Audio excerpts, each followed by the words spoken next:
The opinions expressed by the host and guests in this show are not necessarily the views of Children's Health Defense.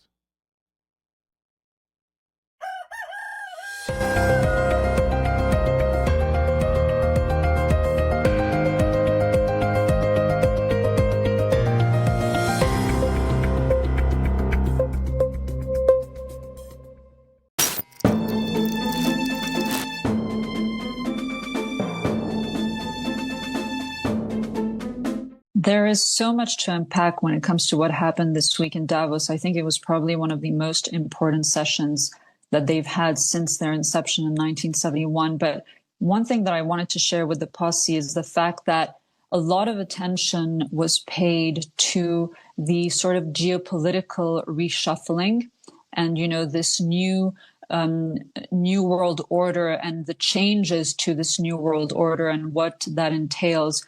But there is one thing that I think is very important and we mustn't lose sight of is the fact that in the background, parallel to the AI focus, the topic of many of the panels this week was actually on the economics and the new, quote, financial reset that they've been preparing and building out for many years. And so I just want to read a couple of the panel's titles to give a little bit of context to what I'm saying. So you have, is tokenization the future? Where are we on stable coins? A new era for finance, banking accelerated, central banking beyond the mandate. And so what we are seeing is all these heads of central banks like Christine Lagarde of the ECB, IMF head, WTO head, and various international financial institutions getting together, having these conversations, especially with Larry Fink, the new mayor in town, the co-interim chair leading many of these discussions. And what we have to understand is that there is this reset that is coming, this 100% digitalization of the entire financial structure. I mean, we're quasi entirely digitized when it comes to our financial services and the financial system, but we're talking about a 100% digitalization with CBDCs, with stable coins coming. And this is a topic that is very dear, especially to Larry Fink, who has been pushing tokenization extremely hard over the last few years. Especially you look just at 2025, the number of papers and articles that he personally put out on this topic, his annual, chairman letter to BlackRock was on tokenization. And I'd love to actually give a hat tip to Tim Hinchliffe, who reports on the globalists as well. And he came out with an article entitled How the West Wants to Monetize Everything in Nature on the Sociable. And I encourage the posse to read that because it does explain what exactly is tokenization. And essentially what Larry Fink wants to do and what he envisions is that all assets will be shared on a single blockchain. And this is the direction where we're headed. And we need to understand this because with the digitalization of the entire financial structure, that's the key for total centralization of power and control. And this is how they're going to essentially enslave us and reach their stated end goal of we will own nothing. And we actually won't be happy, but we will own nothing. And we will basically be living like serfs 2.0, where everything is a subscription model and we actually don't own anything. So this is the underlying, I think, topic that we need to be paying attention to alongside, obviously, AI, as I mentioned, and the geopolitical reshuffle. Wow. Well, good morning. Yeah, CHD. It is the 5th of February 2026. We are live here on CHD TV for Financial Rebellion. Good morning, Catherine. Good morning, Carolyn. Wow, that was a powerful opening. Yes, that was Noor Bin Ladin, who gave excellent coverage on what was happening at Davos. And you had an effort to kind of market again to young people and make this all sort of socially acceptable and attractive. And then an effort to tell everybody, basically it's 2030, you have no assets, we're taking everything. And although Larry Fink described again and again this vision of 100% digital financial system, they were very aggressively talking their book. If you look at all the problems they're having implementing, they're nowhere near as close as they imply. And, they're putting on an optimistic face when there's real trouble on the ground, Polly. So that's why it's important that we reject the vision and say no to all this. But they are being honest. And when you look at their descriptions of what they need to operationalize this vision, they don't give you any details, and you almost wonder if they know how they're going to do it. Right now, we're seeing in the Senate the major bill to implement this vision for asset tokenization is completely stalled and broken down in huge fights between the fintech firms and the traditional banks. So, the controversy here is quite something. Yeah, and almost we fight with financial rebellion, educating everybody on this. Okay, what's our first news article, please? All right, this is very exciting. Why Amazon is killing Amazon Go and Amazon Fresh. The company says customer behavior, not store performance, is driving a major shift towards online grocery and Whole Foods growth. So people have said no, they are not going to put their palm on that weird, spooky thing. Right. They don't want to pay with their palm, so they don't want the biometrics, and they don't want to go to stores where there are no humans. They want to deal with humans. And so, the customers said very clearly to Amazon, no, we don't want this. And this is what we have to keep doing. This is basically the customer saying, we don't want your digital slavery. We don't want your control grid. Yeah, it's fantastic. I was really excited when I saw that. Brilliant news. Okay, next article, please, Lou. Addressing state and local failures to rebuild Los Angeles after wildfire disasters. This is a presidential action. What is this, Catherine? So we're watching the federal administration. We're watching the Trump administration in area after area, and we'll talk about it more today, shred and do everything they can to shred the constitutional protection for state powers. They keep trying to intercede and overrun state and local powers and state and local sovereignty. And now they're using the fires in California as the reason to do this. But now, this is only an executive order, so it doesn't have the status of law. But if you look at many other areas, and again, we'll talk about this when it comes to local surveillance hardware, the federal government is trying to centralize control of everything, and it's really hurting them in the polls.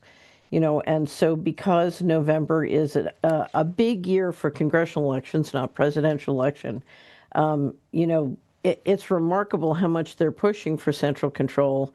They're going to they're in serious trouble in the polls. It's going to get worse, but the push for central control is on, and because you needed to implement this crazy vision for 100% digital financial transaction control. Okay. Next one, please, Luke. Disaster hit communities turn to tool libraries, repair cafes. So, my God, is that good news? That's very good news. Luckily, everybody on the ground is interested in reality. The guys in Davos may not be interested in reality, but on the ground we are. And the most important thing we need to do, given the de-dollarization and deglobalization is going on, is build local resiliency. And you build local resiliency by finding out who around you has what skills and coming together. And there are different ways of coming together, but these tool cafes or repair cafes or libraries or maker movement are a great way for people to find and meet other people who are really good at doing the day-to-day concrete skills we need to live successfully and have food, clothing, shelter, water, and all the different things. There are wonderful cafes that they do here in Europe where people who know how to fix your kitchen equipment and household equipment will come and teach everybody how to do it. They'll not only fix your stuff, but they'll teach you how to do it. I think it's a wonderful thing, and it's a wonderful thing for young people and children to learn how to do. So, my house in Tennessee is in a community where for many, many years, we only bought secondhand kitchen equipment because we had a great guy who would find it and fix it. And we trusted him. We didn't trust any of the big companies, now making the equipment. And it worked beautifully like a charm, and we have much better performance at much lower cost. Fantastic. All right, should we bring our first guest on? Let's bring them both on. Bring Ray. Oh, no. We're going to bring Ray on. Ray, Ray. Good morning, Ray Flores. How are you? Oh, I'm doing great, Polly. It's great to see everyone. Thank you for having me. Absolutely. Well, Catherine, did you want to kick this one off? Because So Carolyn's the attorney. She's going to kick it off. All I have to tell you is what Ray Flores is doing is so fantastic. And it's very important that you support CHD and their support of Ray in this very important lawsuit. So I'm going to turn it over to Carolyn Betts, the attorney. Carolyn, take it away. You're muted, Carolyn. Sorry about that. This case is called Toby Stover versus National Park Service, and Toby is a woman who tried to get into the national park, into Hyde Park, which is owned by the federal government, and tried to get in $10. She could not pay $10 in cash. They require a credit card or a debit card. And Ray filed this lawsuit, and it was lost. It was dismissed by the lower court on standing issues, which is the way it's been in a number of cases that are really important. That the Supreme Court's even done that, is punting the real issues. But Ray, why don't you tell us any new news? You've appealed the case, and your argument is primarily on legal tender grounds, and arguing that Toby Stover actually did have damages. But why don't you tell us what the court said about that? Yes, the court said that she was harmed, but it was self-inflicted because she didn't pay with a credit card, or said that she didn't allege that she couldn't pay with a credit card. And that alone means that he ruled that the cashless policy is legal without ruling on it. So by dismissing on standing, he kicked the case out, pulled the trap door without having to actually say why he did it, other than saying she brought it upon herself. It's like blaming the victim. We've heard that before. The National Park Service employee asked for $10. Not 10 credits, not 10 Obamas, not 10 Bidens, but $10. And so she handed him $10, and that wasn't good enough. And the federal government pays the 6 cents. I guess they've said that it's 6 cents in processing fees on the Carolyn, it's $1.06 for each transaction, according to the government report, the GAO report. So that is not only for the entrance, but that's for every hot dog and hamburger and book and everything else they're buying in there. They spend over $750 billion a year in credit card fees, according to the GAO report. It's referenced in my appellate brief. And of course, the taxpayers are footing the bill for this, so that the credit card companies can skim off the money. And people now, what kind of precedent could be set if this? I mean, the good news is, in a sense, if you're going to lose, you'd rather lose on standing grounds than on the merits of the case, because if they hold you don't have a right to pay the federal government in cash for whatever it charges, this could go through the entire federal system, right? Well, yeah, I mean, this is really a litmus test for the power of cash, and really is the fulcrum between, communism, where there is no money, and capitalism, where, and the Constitution, where we do have legal tender. What do you think the chances are that this case would actually go to the Supreme Court? Well, I hope not. I mean, I hope that we just win at the appellate court, and then the National Park Service gets rid of this illegal policy, and that'll be the end of it. Private businesses are allowed to, make any policy they want, as long as there's not a local statute that keeps them from being able to do it. But in this case, this is the first time the actual, federal government had the gall to deny its own currency, the currency that they demand that we use. As I understand, the general interpretation of the Legal Tender Act by the government and others is that it only covers debts that might be in a contract for future payment, and not things that exchange of money for services and goods on the spot. Is that it? Are they arguing that also, or did they not even get that far?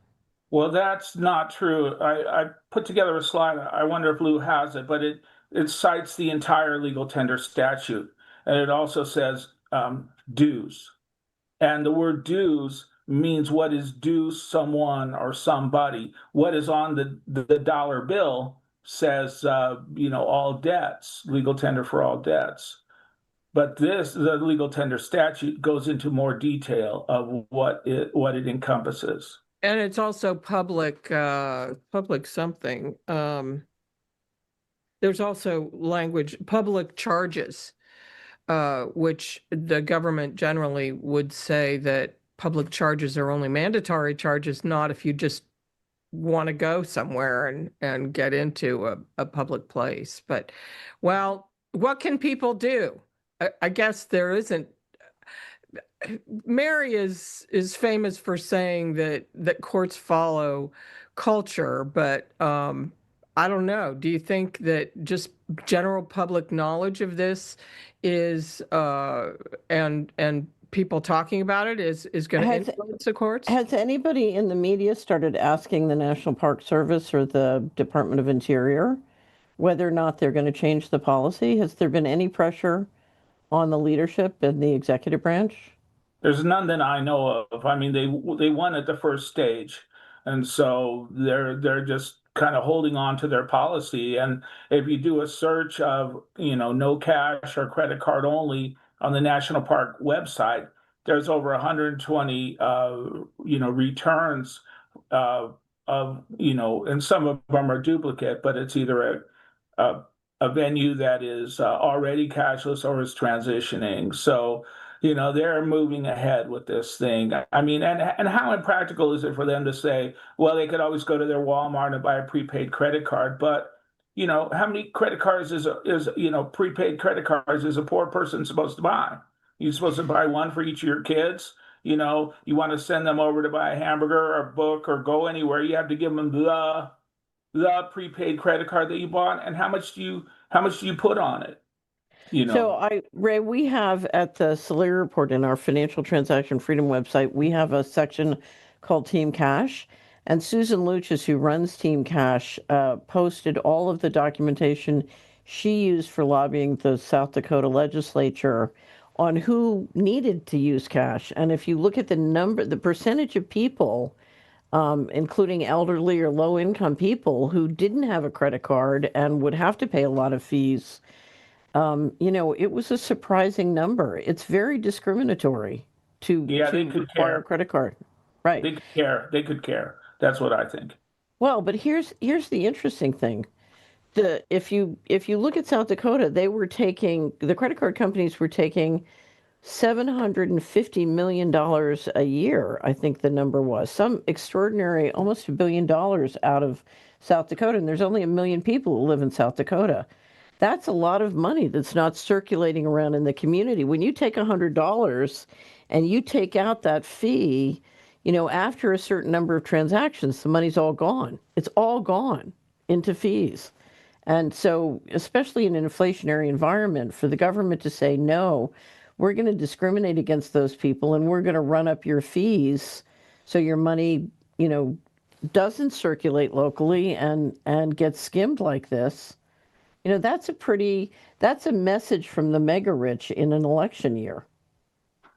Yes, that's so true. And I think it's important for our viewers and CHD supporters to understand what the implications are of this and how it's the linchpin to the surveillance state and how, they could shut down. If they can keep your kid from attending school for not vaccinating, they can shut down your money for anything you do, say, or plan, right? So this is a very, very dangerous future that they want to embark upon, and they have, And it's also a privacy issue. Well, but especially because we've seen from the Epstein Files so far what kind of people we're talking about. Yeah, their attitude towards children are not the same as ours. Yeah, that's right. For sure. Right. Do you really want Epstein running your 100% digital financial transaction system? I don't think so. And do you want your kid to have to go around and pay with things with credit cards? I mean, school lunches? Well, they're better. They can be tracked that way. It's better to track them. So, Ray, we just have to thank you because I know this has been a tremendous amount of hard work. You've done a great job. It's a very important lawsuit. And I hope you will keep us up to date on everything that's happening here. We can't thank you enough. I'm so grateful for your support. Thank you. Thanks, Ray. And what people can do is keep using cash. That's how you can support Use Ray. cash, use And cash, use online. cash. And report to And, us. if you know the people at the National Park Service, you ought to give them a piece of your mind. Letters count. So give them a piece of your mind. All right, good. Okay, let's go to the term of the day, please, Carolyn. Yes, and we're going to bring on Twila because the term of the day is HIPAA, which a lot of people spell HIPPA and they say they can't find it and with searches, and that's because it's actually the Health Insurance Portability and Accountability Act. And notice that doesn't say anything about privacy, protecting privacy. And it's been promoted as something that protects privacy, but in fact, it's a license for a lot of unexpected systems to get your private health information. Twila, you want to tell us more about that? Sure. Yeah. When people say HIPAA, they think, okay, that's my privacy that's being protected. So we have had a long running campaign to bring the truth about HIPAA to the American public, but also to allow people to say no when they go to the doctor's office when it comes to signing the so-called HIPAA form or the acknowledgement statement within the consent form. So just as a little bit of history about HIPAA, HIPAA was something that the Clintons wanted. It was part of their National Health Security Act, and it was under administrative simplification. And of course, they didn't get their act, and that went away. But then in 1996, they put it in this bill or this law, right, the Health Insurance Portability and Accountability Act, as a section called administrative simplification. So they just transferred it a few years later into this other bill, and then it got passed. And so it is within the HIPAA law, and so that's why they call it the HIPAA privacy rule. But it's not a HIPAA privacy rule. There's no privacy in it. It took away your privacy. What happened after this section got passed? What it said is that Congress, because they knew, I'll just say what it does. Administrative simplification means to digitize all of your data, to give universal national ID numbers, like for the health plans, for the businesses, for doctors, and for individuals. There are 4 different national identification numbers. The only one that's not in play is the unique patient identifier, because our organization has worked with Ron Paul initially, Congressman Ron Paul, and now U.S. Senator Rand Paul, to make sure that there's no funding to create that number. So once the law said all this stuff had to happen, and the law said that Congress would pass a privacy law within 3 years. So that would have been 1999. Well, of course, Congress didn't pass a privacy law because they didn't want to be responsible for what they knew that they wanted and would happen. So they gave it over to the regulators. The regulators gave them some information like, the way to do this is to say that we have a longstanding historical right to privacy, but nowadays we need to have access to this data for publicly useful purposes. And so the regulators wrote it on that basis, and basically took away all privacy rights, allow the data to be shared with 2.2 million entities if those who hold the data choose to share the data. That's a number that comes right out of the U.S. Department of Health and Human Services. That number is 702,000 covered entities, and that term covered entities means people you would think would have your data, like the hospitals, the clinics, the health plans, the labs, the radiology facilities, nursing homes, etc. So it's 702,000 of them, plus it's 1.5 million business associates. So all of and that means That means the businesses, right? So when it's 2.2 million entities that could share your data, that's the addition of those two numbers. If those who hold the data, like your doctor, your clinic, your hospital, if they choose to share it, HIPAA does not require them to choose to share it, but lots of the contracts that these entities have with health plans, for instance, or with the government, mandate the sharing of information under, and then HIPAA allows it. So that's what HIPAA is. HIPAA then came out with this rule, as I said, that, the from the law to the rule, and 2.2 million people can now, entities can now have access, and then all the people in those entities who are allowed to have access according to whatever their own rules are and according to the contracts with the business associates and between the covered entities and the business associates.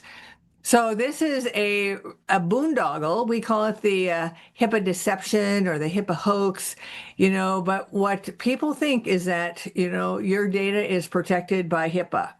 And the forms that are required under HIPAA, the notice of privacy practices, the term itself is made to convince you that you have privacy when you have no privacy. And you will see, if you ever read the notice of privacy practices, that you have no privacy. It should be called the notice of disclosure practices, because it is a list of all the places that your data can be disclosed without your consent.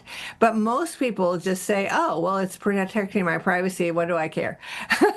Right? And that's what they think. And so this HIPAA has been sold, a major deception. I think one of the largest deceptions ever foisted on the American people, that HIPAA protects privacy. And so therefore, all of these people get access to your data for all of these things that they want to use it for, all without your consent or knowledge. Right. So can you update us on Real ID? Oh, Are sure. there any developments? Well, I could, but if I could say one more thing about HIPAA that is really current, I would just say that the bill that just passed, the Consolidated Appropriations Bill, had some very terrible language within it, and it encourages, and it's using HIPAA to do this, but I think it's because there's an ethic. It's all about organ donation and organ harvesting. So the HIPAA allows data sharing with all these entities, but it has something particular, which is called the 12 national priority purposes.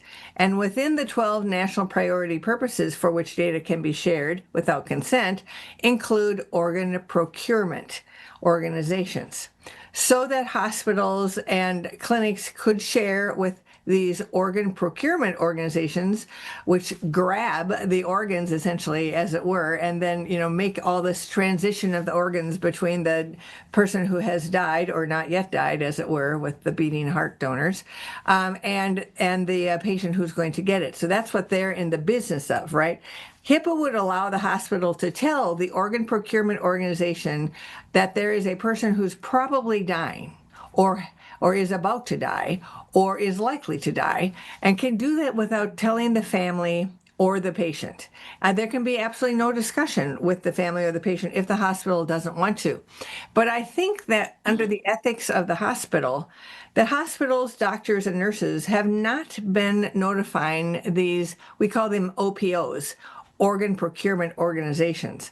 They've not been contacting the OPOs to tell them in advance, or too much in advance, right? And I think it is that these organizations, they want quicker notice, and they want to be able to know, is this person dying or not? So in the Consolidated Appropriations Bill was language that has now become law because Trump signed it on February 3rd, language that says we encourage hospitals, transplant centers, and organ procurement organizations to integrate their data systems, and we encourage hospitals to automatically to create an automatic referral process to the organ procurement organizations, so that it would just happen. No nurse, no doctor would have to even call them up and say, hey, did you know we've got this person, right? And then the last thing that it encourages is for the hospitals to give remote access to the electronic health records of people who are potential organ donors so that they can watch and see, is this person getting better? Is this person not getting better?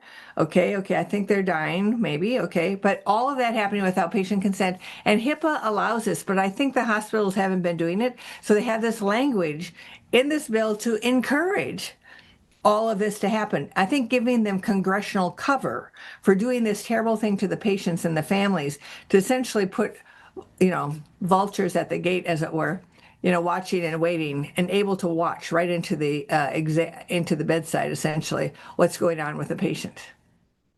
Are you thinking that these procurement organizations could actually contact the family of people who are dying or not? I do. Now they might just come to the hospital and say, hey, would you tell this person that I'm going to come in and talk to them? Or they might be just having conversations on their own without ever talking to the patient. Now, the interesting thing that you all don't know probably is the Uniform Anatomical Gift Act has been passed in all 50 states.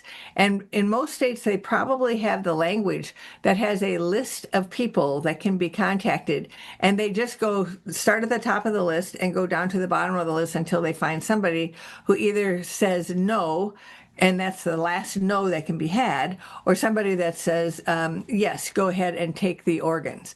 And I was saying here that, this is really a utilitarian bill that is in every state. People don't know. You have to have something that says, I refuse organ donation. And then somebody has to be able to get their hands on it in time before the organ procurement takes place.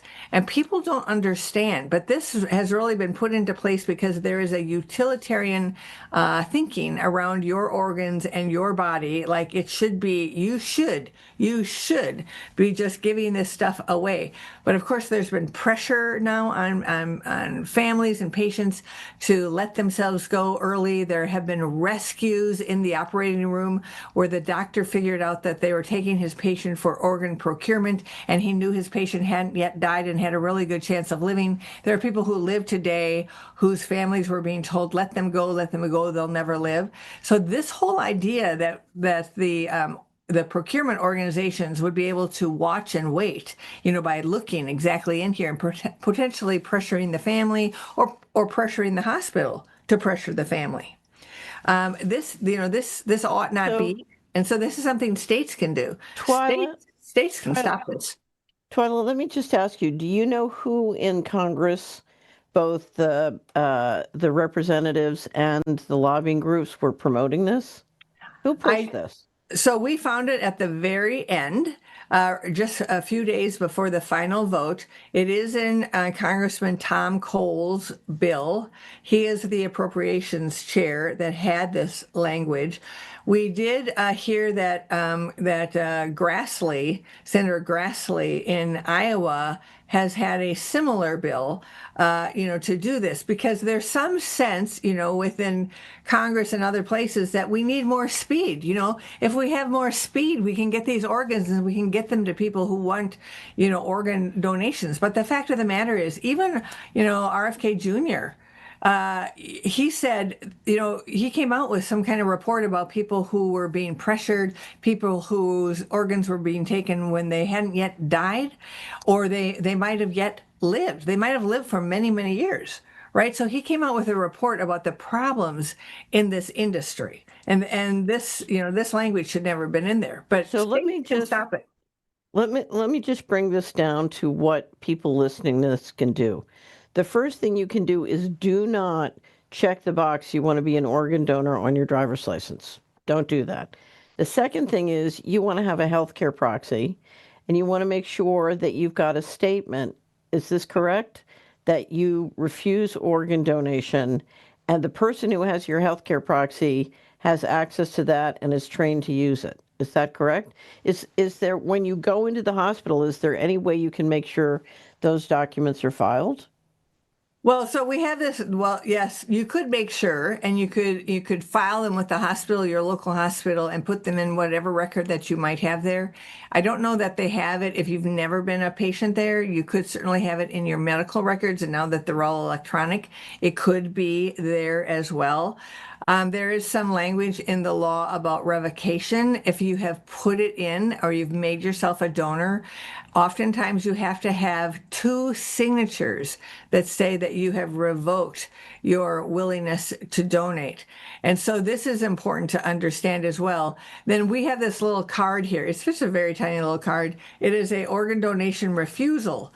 It has only one signature on the back, though. Your signature plus another person verifying that you signed it. That might get you somewhere, but according to some of the laws, we have discovered that it needs two signatures. You could put that in your wallet.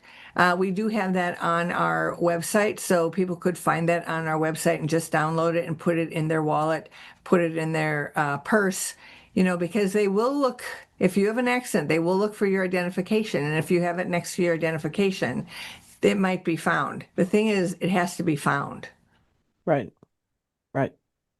Because there's a presumption here that your donors are theirs. That's sort of the presumption. My experience in preparing healthcare powers of attorney is the people who said no were nurses. Right. Interesting. Right. Jennifer Walters, who's our healthcare host on Solari, says in 20 years of nursing, she's never met a nurse who checked the box for organ donation. They are all adamant. No, no, no. Yeah, I think that when you have checked the box, you have made it easier for them to end your life sooner, to not fight as hard, to make a claim that, well, they want to be an organ donor. Surely they wouldn't want to go through all of this pain and suffering. I have not been in one of those cases, but just the fact that the nurses are saying no, that's rather telling. Right. Okay, so on to the digital ID. Oh yeah, the real ID.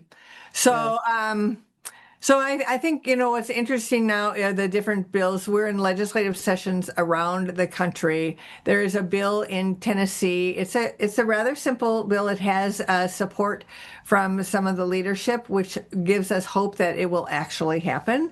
And so it is Senate Bill 1783 by Johnson, and then House Bill 2612, and it's pretty simple. It just says that people have to be given a choice between a standard driver's license and a real ID, but it's a little bit more informative than that, because you have to be told what the electronic technical pieces are about the bill, about the two different IDs. You have to be given the information that about all the other IDs that can be used to fly, and including military ID and passport and all of that. It has to all be on this form that you are given when you decide between a real ID and a standard driver's license. So we are hopeful that this bill will pass and become law, and then become a model for around the country. We are working with some other states as well on things like no biometrics, or if you have a standard driver's license, you won't have to have a biometric photo. Those kind of things that will sort of thwart the real ID system without totally taking the state out of it. We'd like to take the state out of it, but probably thus far only Laura Libby in Maine has had the gumption, as it were, to be able to do that. And she made sure that there were no Republicans on her bill. So she has 5 Democrats on her bill, but they essentially, shelved her bill. So she will have to reintroduce it if she wants to. But we also have in Oklahoma, we have the Senate. The Oklahoma Senate has a lawsuit against let me see now, who's it actually against? Because I know what it's against, but it's against the DMVs putting their data into this national real ID database called SPECS.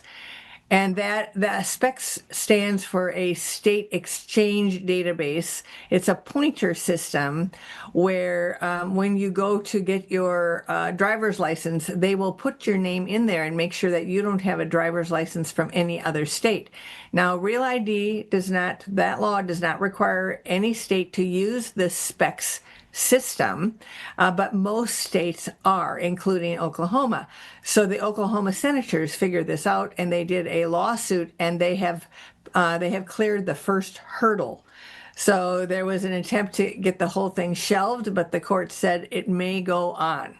So we are excited to see what the possibilities are here, because if they stop the data going to the system, it becomes much more harder to enforce Real ID. Real ID doesn't need it, but the DMVs are using the SPECS database in order to help implement Real ID across the country. So we just saw a new poll from Rasmussen, who's a very good pollster.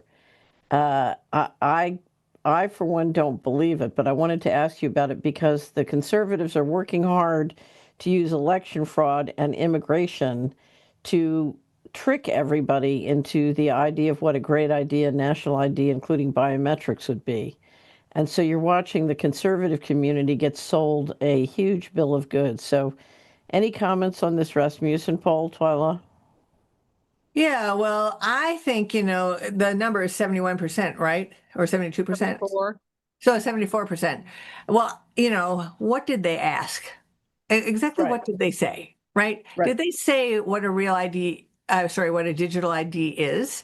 Because the fact of the matter is, last year in Minnesota, during the Minnesota session, they had a digital ID bill, and it had equal Republican and Democrat support.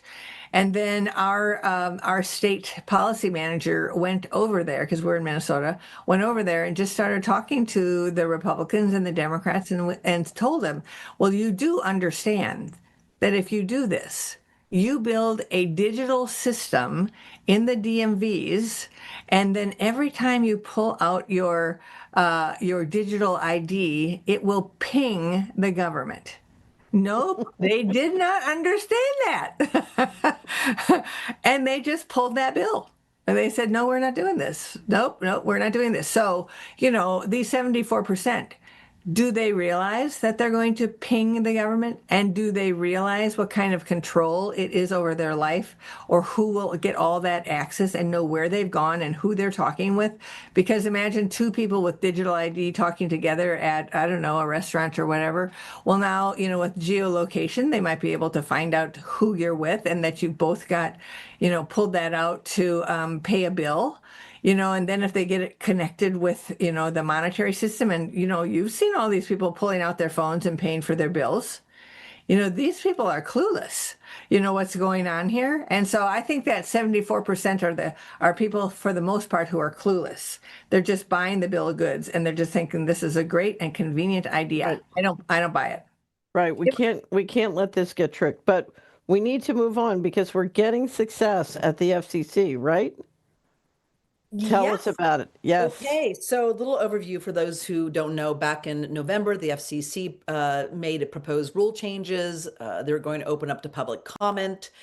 And interestingly enough, a couple weeks after that announcement, here comes our legislators saying, oh, by the way, we have a whole slew of bills that also reflect what the FCC is trying to do, which is mass cellular deployment and overriding all local authority and control. Interestingly enough, there was an early signal to the FCC that this was going to be highly controversial and closely watched, and people were submitting public comment before the public comment even opened. Well, now they're at about 5,900 public comments, which is really, really good. Wow. And there's widespread pushback over the opposition over the fast track rules, what's called rocket docket dispute timelines, which if you even push back a little bit, it's automatically approved. And also just bypassing all normal public hearings like public comment and so on, and setbacks and aesthetics and everything. Well, as expected, there's ordinary residents and some local officials, but the amount of advocacy groups, and commissions that were pushing back next level We had National Association of Counties, U.S. Conference of Mayors, National Association of Telecommunication Officers and Advisors, California State Association of Counties, League of California Cities. They all formally urged the FCC to withdraw or revise this proposal, and they formally opposed HR 2289 as well. So they were saying this is essentially unprecedented federal intrusion. So even the state regulators, by the way, and the public utility commissions, like the California Public Utility Commissions, they are even opposing this, which is unheard of. So they're accusing the FCC of commandeering local governments to essentially implement this wall-to-wall wireless deployment for the benefit of telecoms. And so what's happened now is that we have the midterms, as you were mentioning earlier, Catherine, and all of a sudden they realize that all eyes are on the FCC and these slew of bills, and they realize that because there's such an unprecedented pushback by all these different commissions and so on and advisory groups, that they have to pull back. And so they're slowing down. And one of the things we knew in the beginning, in January, when we were trying to push for just an extra 15-day extension on the FCC public comment, ends up that Brandon Kerr, the head of the FCC, said, no, we're basically going to continue to stride ahead and nothing is going to slow us down. We got to get this done. That was a big signal to all of us that they were going to fast track this. Well, ends up, once they got all those public comments in, they realized, like, holy cow, we got to pull back right now. Otherwise, we're going to lose the midterms. So word on the street is they're going to slow walk this for right now. And then once the midterms are over and they get the votes they think they're going to get, then they're going to go full throttle again. And they have nothing to lose, right? They don't care about the next cycle, of election. So I want to connect the dots, because what we are seeing, and I agree with you, they're going to be careful before the midterms. We are seeing, and we're going to bring up, we're seeing stories now of the military saying they want to buy 1 million drones a year. Okay. We are seeing stories of, the flock cameras going in and now being hooked up to the Palantir systems. Right. We are seeing the president saying that it's bad if we're carrying guns. And we are seeing an effort by the ICE operation to build out extraordinary detention centers all over the country and to basically try and create the precedent. Yeah, so here it is. At the end of 2025, they had 189. Already we have 212. They're planning on growing them even more. We have 71,000 people in detention. So, but they're trying to, I believe they're trying to create a precedent that says if we say you're a domestic terrorist, then we can shred the Constitution, we can shred the Second Amendment, we can shred the Fourth Amendment. We don't have to follow due process. But if you look at all these things as separate items, so if you look at the telecom installation as separate items, separate from the data centers, separate from Palantir, separate from Flock, separate from drones, these all look like different efforts, but when you look at them together, we're talking about a complete integrated, the local hardware for complete control.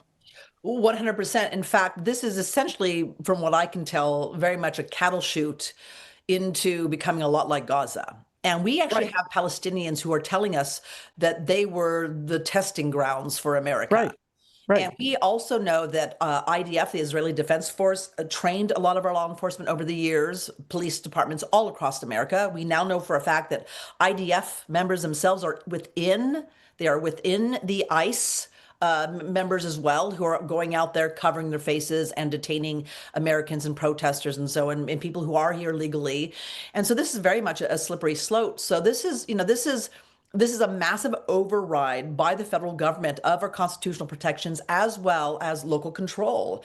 And if people want to know what their future is going to look like, it's going to look a lot like Palestine. And this is very, very much quickly approaching. So I reject the Palestinian vision. So Anthony Lowenstein has a great book called The Palestinian Laboratory, I think it is. It's quite good. And it shows you how all this technology was developed in Gaza and it's being rolled out and marketed worldwide. Yeah. So on that, I absolutely agree. But if you look at the pushback that happened in Minneapolis, it started with a lot of paid protesters, but you got up to a protest in very cold weather of 50,000 people. Yeah. And what I'm seeing all over the country is pushback. I don't know if you noticed the Tarrant County election. We had a state senator, an incumbent Republican, in a district that's been Republican for decades, which Trump won by 17 points. We had an incumbent lose to somebody who had almost no money. Correct. And you're seeing that around the country. I mean, the polls are clear. This administration, one of my favorite rants was Senator Tom Tillis, North Carolina, from Republicans, said, we won on this issue. We should own this issue. And she said, Kristi Noem and Stephen Miller have, he almost said they've destroyed our chances of winning the election. They have truly shot themselves in their foot. They have. And I really feel that there's a mass awakening going on. And I have to commend the liberal side for their whistles and their tree phones and their apps and going out and pushing back. And I have to say, because I've been to Occupy Wall Street, Zuccotti Park in 2011. I went to Standing Rock in 2016 in North Dakota. And the left is far, far, far more organized on the ground than the right. And they are doing an extraordinary job. Do I agree with them on every single thing? No, I don't. Do I think we have a migration, immigration problem? Yes, I do. But it's very clear to me, too, that what ICE is doing is trying to create and foment anger and division and hatred and so on. But they've really completely overstepped. And I think that they have really, really done a number on themselves, and they could have done extraordinary work, the right, if they had not pushed this. But now we see very clearly. So here was the problem. They promised they were going after hardened criminals. Correct. And what happened was in May of 2025, they slapped a quota that was too aggressive.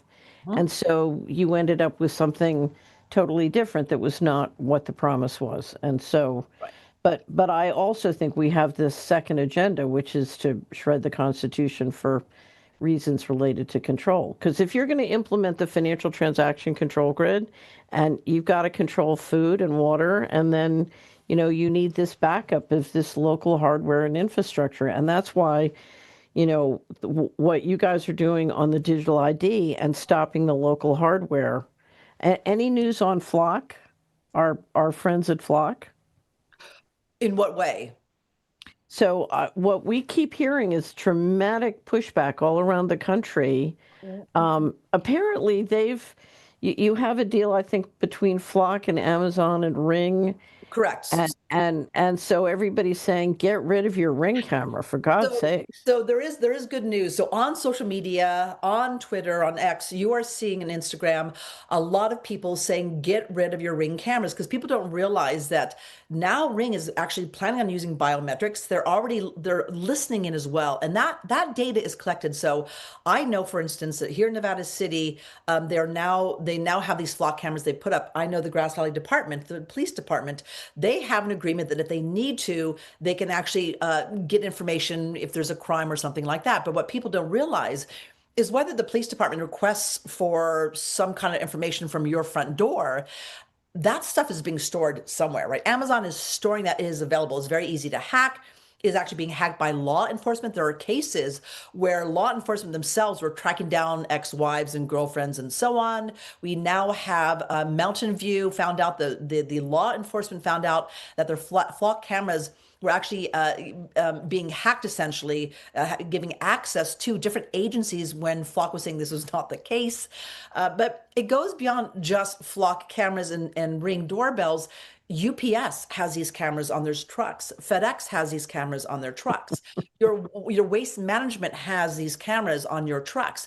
And they're not just monitoring the drivers and the trash that is being poured into the trucks, but they're actually also monitoring the streets and the driveways and who is parked where. So Americans are now realizing that they have become unknowingly, they have become part of this massive, massive drag net to surveil and watch everything. So there is a massive awakening going on, or people are saying, look yes, you were sold the bill of goods. This is to protect yourself and to make sure that you're surveilling your own property in case some kind of crime happens. But what you don't realize is that you're actually being spied on and all this data is being collected on you.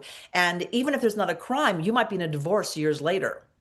And an attorney actually goes out there and it goes to Waste Management saying, we want to see how many bottles of wine were in their trash over the last 5 years. Were they looking at pornography? What are their bills? What's their correspondence and so on? People have no idea how dark this can get. So it goes just beyond even ICE looking at your stuff. It's like, are you in some kind of legal dispute or divorce? This can also be used against you. And people are waking up to this, Catherine, extraordinarily fast, which is great because truly it is great. We only have a few months. We have a few months before this thing is locked in. So this is really good news. We have before the election, because I think the election is when we turn out and talk about these things. Yeah. And so it gives us a great opportunity to push.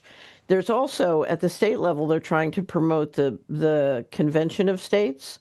So we all get into the room and open up the Constitution and rediscuss it.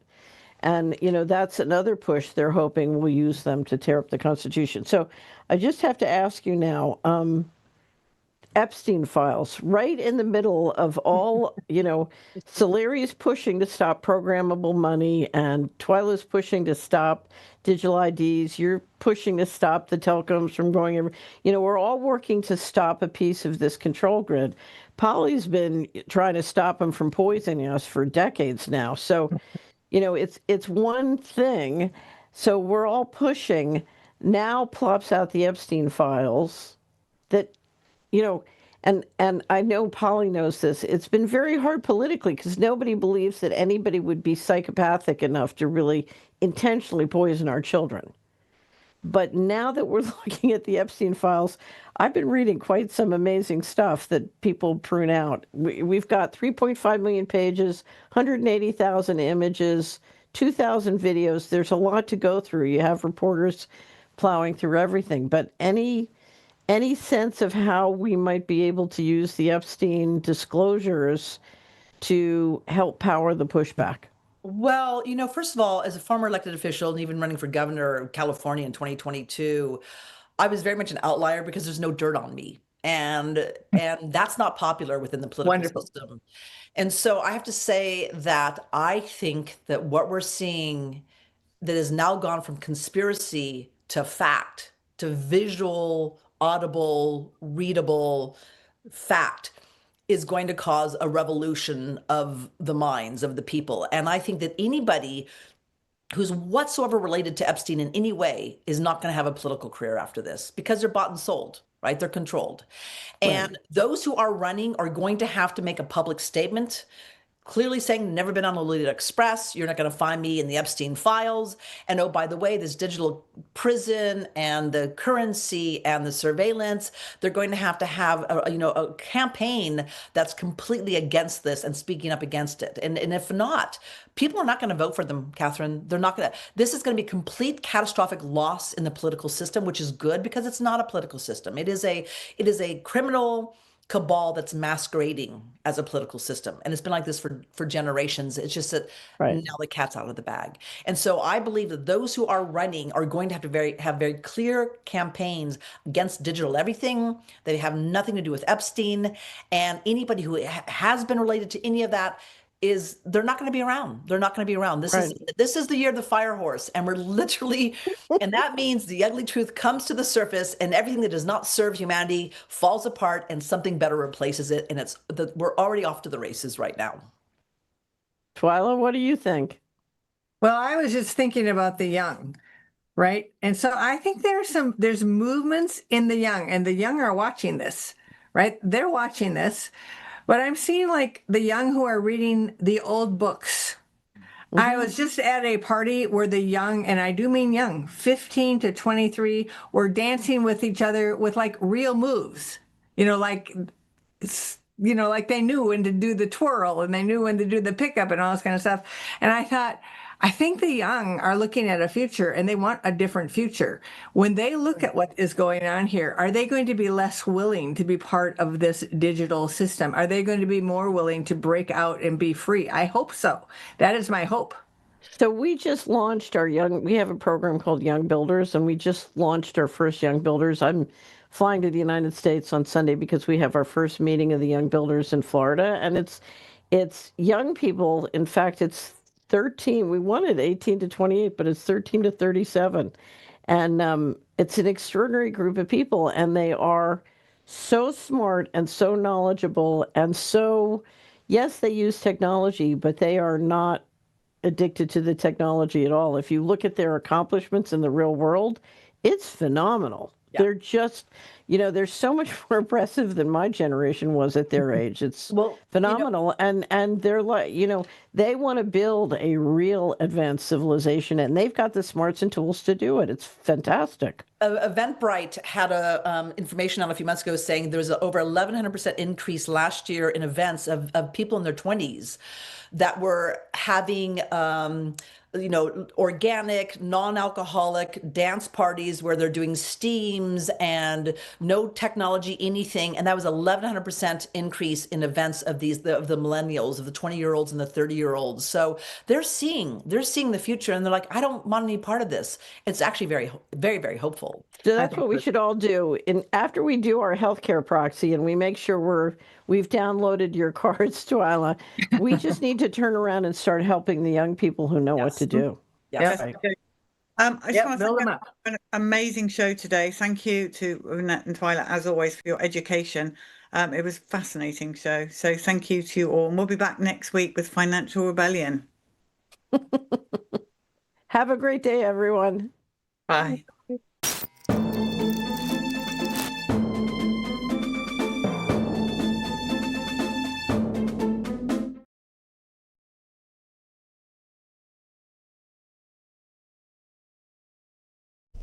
We're live. Tell everyone your name, please.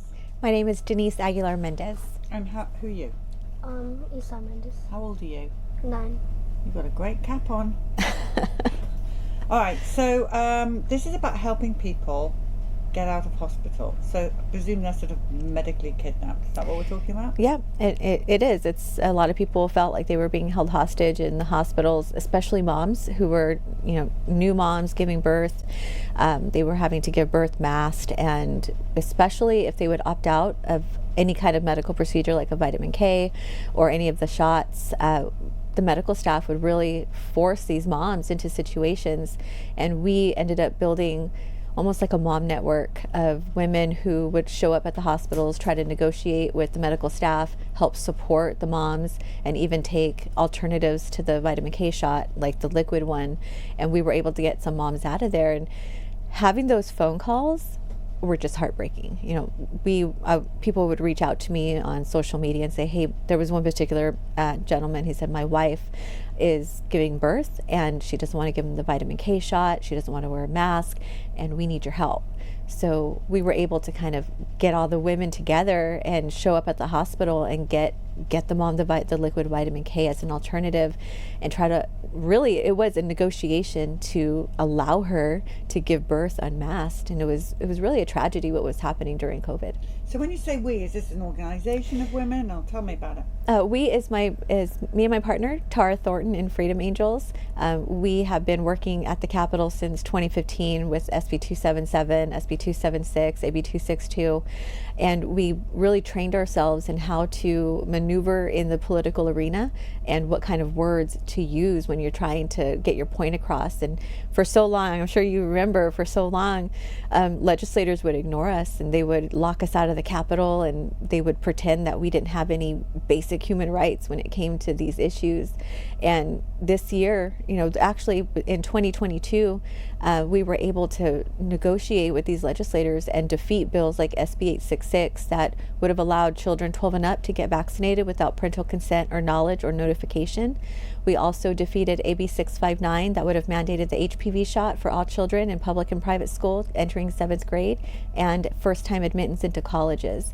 This was the first defeat that we've ever experienced in California, because we have been completely engaged in politics and working to build relationships with legislators. And it was just something that California's never experienced before. Well done, congratulations. Thank you. Now, so let's go back to these mothers. Yeah. First of all, how do they know to contact you? Is there, because I'm sure there's people wanting to know how to contact you now? I have a large presence on social media, so now I don't. They took me off again, but people would reach out via social media, via our website, freedom-angels.org, to really, we would train people on how to do these things. We would have in-person meetings to discuss like what kind of hospital protocols there were and how to understand your rights as a human, as a taxpayer here in California. We would do lessons on how to really educate yourself on what your rights are when it came with CPS, when it came with hospitals, and people just started reaching out, and it's just something that we want to do because the hospitals and the medical community have been taken over by the pharmaceutical industry, and there's really hard to find good doctors now that are willing to stand for you. It's beyond belief that mothers in labour were being asked to wear masks. They were forced to wear masks. They were forced to birth without their partners in the room with them because they were scared of COVID. There was even hospitals that were trying to put masks on newborn children.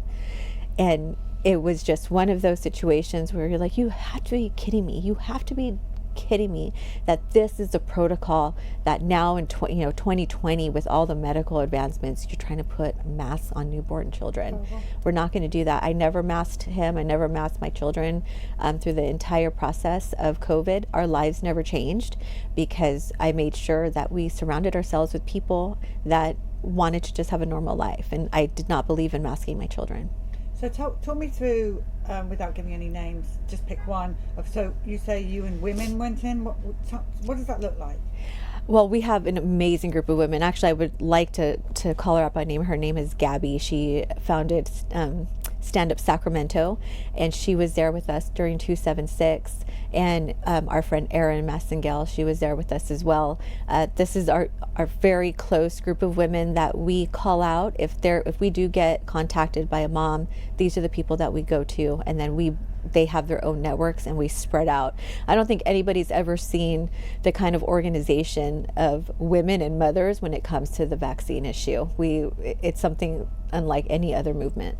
So what's a negotiation like? How does that go? Because from my experience, these people are really savage. They are savage. It's a pressing, it's a constant pressing on them, saying, okay, but what about this? We can do this. What's hospital policy? I want to see it in writing.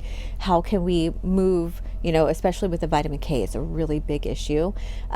Doctors will call CPS on you. They did that in New York. They do it here in California. And our negotiation is, okay, can she contact her private doctor when she gets out of the hospital to visit her doctors so that way they can have that private conversation? If not, here's liquid vitamin K. Can we use this instead of the shots? And sometimes, most of the times we were able to get the moms out. There's only been a couple of times where the mom felt the pressure was so extreme that they gave in, and I understand that. The way they pressured me with him when I denied all shots to him, it's brutal. You have doctors wagging their finger in front of your face saying you're going to kill your kid. You have to do this, and we're going to call CPS on you. And so part of these trainings are training people on how to deal with CPS issues. That's awful.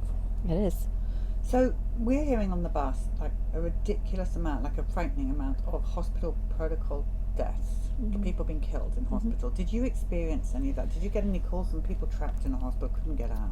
Yes. We all now know that the protocols of putting these people on these machines and putting them on their backs, and the whole protocol was wrong, and we knew that. I'm going to talk about this, even though I didn't want to. My grandmother, she told us, if COVID doesn't kill me, the shot's going to kill me. She was 82 years old. She was an incredibly healthy woman, always out, and she was forced to take the shot when she went to the hospital. She ended up dying 2 weeks later. She fell over and she had a heart attack. These are the kind of policies that have destroyed families.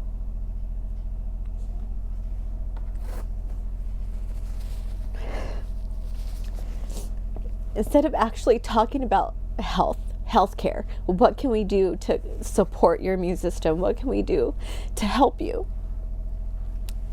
They just listen to the pharmaceutical companies.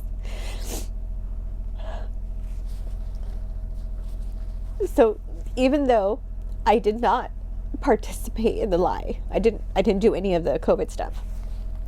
Everybody who was involved with COVID lost something. Everybody lost someone. If it was relationships, if it was family members who passed away. So as much as I tried to train people on how to do this, I was locked out of my grandmother's health care because people were scared of me. The narrative that just because we want true transparency within the pharmaceutical companies, we want true transparency within the medical community, they label us terrorists. They label us all of these names because we don't want to participate with that. So I was part of that, where I couldn't get my own family member out of the hospital because these hospitals were, it was like a prison hospital. People had they were dying alone. My grandmother died alone. So with that, it has caused so much rage, and with moms, with people in the health freedom community, the rage that we have, we invested in something else. You know, in the bus, we invested in helping people find their voice, and learning how to navigate the system. The healthcare system is so dangerous. Honestly, it's so dangerous to have your children in hospitals. It's so dangerous to go to the hospital if you're sick. This is why, after everything that we lost during COVID, I made sure to create a community of women who are learning alternatives to going to the hospital. We now have a group of women who are doctors, former doctors in mainstream, who are healthcare professionals, who are nurses, who have moved out of that and are now helping families on a different level. And so I don't think we can trust the medical community anymore. We can't trust what the doctors tell us, because all of these doctors have been taken over by the pharmaceutical companies who are writing the books that are teaching our doctors. So I had to personally deal with not being able to get my own grandmother out of the hospital, but that's not going to stop me from advocating for people and for showing them that there's a different way. We don't have to keep doing this circus over and over again. And that's kind of why I decided to run for politics also. Oh, running for politics? Yes. I made it to the general election in the California State Assembly, and I'm running on a bipartisan ticket. I have support from all three parties, Democrats, Republicans, and Independents, because COVID woke a lot of people up. They realized that we have been commodities for the pharmaceutical companies, for the government, and now people want their freedom. We want true and honest conversations and transparency and true healthcare. We're not getting that right now. And so I decided to run because these issues need to be brought to the attention of California legislature. They do. Well done for you. And just have to put a disclaimer that Children's Health Centre is a 501c3 and therefore cannot endorse. Yes. Even our chairman on leave. We can't endorse anybody at all, and we do not. So there's that. I've got a question, if you don't mind, about your grandmother. You said she went to hospital. So why was she going into hospital, and why did they give her a shot if she went to hospital? Was she sick? She was elderly, so that was why they told her she was at risk to die from COVID. And when she got it, she had a blood clot, so she fell over, and she ended up, when my mom found her, she was bruised all on her side. You can tell it was not a normal kind of fall. And then she went into the hospital, and they gave her the same protocol that they gave everybody for COVID, and then she died by herself. Yeah. They killed her. They killed her. I'm sorry. Is there anything else you want to add to this story? And thank you for all the work you're doing, saving all these mums, and it's just wonderful to hear of that. We have a lot more power than what we think. And I hope that families look at this and see that there's alternatives to the medication, to all of the things that they're being pushed on us right now. So I just hope everybody who's listening to all of these stories acknowledge the families that have lost something and who are still speaking out. We believe you. We believe you if you were injured. We believe you if you were hurt. And I'll keep continuing to speak out for the parents who are dealing with all of these injuries that we're all dealing with. Thank you so much. Thank you. This and all CHD TV programming is made possible by generous support from viewers like you. Please consider making a contribution today to keep our programming going strong. Thank you.